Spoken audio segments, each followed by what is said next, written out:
Hi, this is Carlos Romero, the Payroll Pro from Heartland, and I'm here with Sanjay Sabarwal. Hey guys, I'm Sanjay Sabarwal from Sabarwal Law, and I'm an employment lawyer.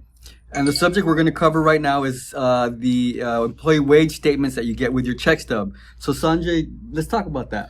So Carlos and I were having lunch a few days ago, and we realized pretty quickly that we need to create a series of dealing with mistakes that a lot of small businesses make.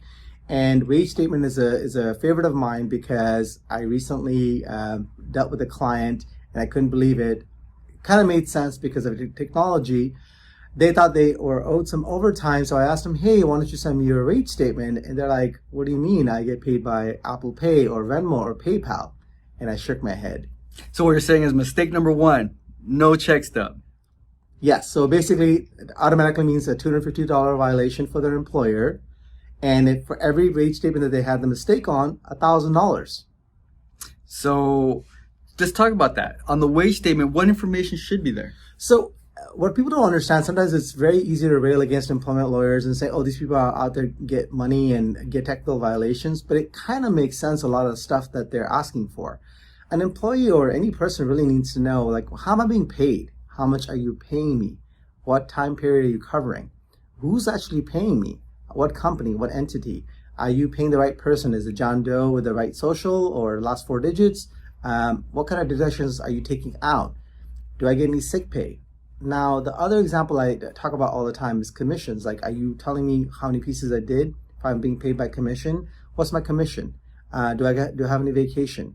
These are the kind of violations that these 9 pieces of information, if they're not on there, it's considered to be a violation. So to recap, it's pretty simple. They want to know who's paying, for what, and how much, and for what time. Yes. Perfect. And if they don't, again, now if it's inaccurate, like if you're missing one of these pieces of information, it's $50 for the initial violation and $100 after that. And guess what? After that, it's up to a maximum $4,000. Now, you see, if you hear about all these things, if you're a small business owner with 1 or 2 employees, that's still $4,000 to $8,000. But we give the example last time of, what if you have 30 or 40 or 100 employees? That's why you hear about all these class action lawsuits.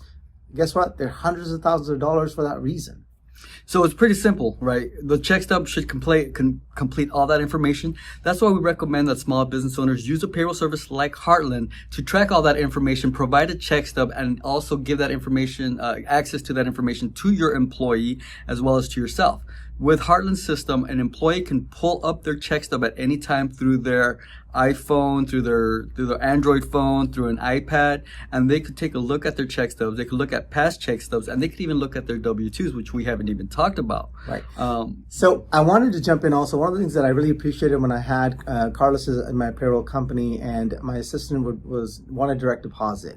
And the great part was she didn't understand. She was like saying, well, how come I get the direct deposit? The money's great. It gets wired to me directly. But why do I get this piece of envelope with the wage statement? And I had to explain to her that's required by law. And I didn't have to worry about that because Heartland took care of it.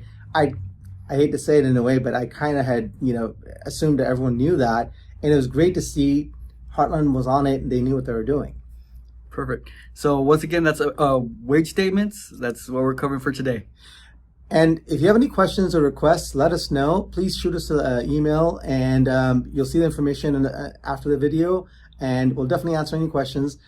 My small disclaimer, this is not legal advice. This is just us trying to help out small businesses in this time of need.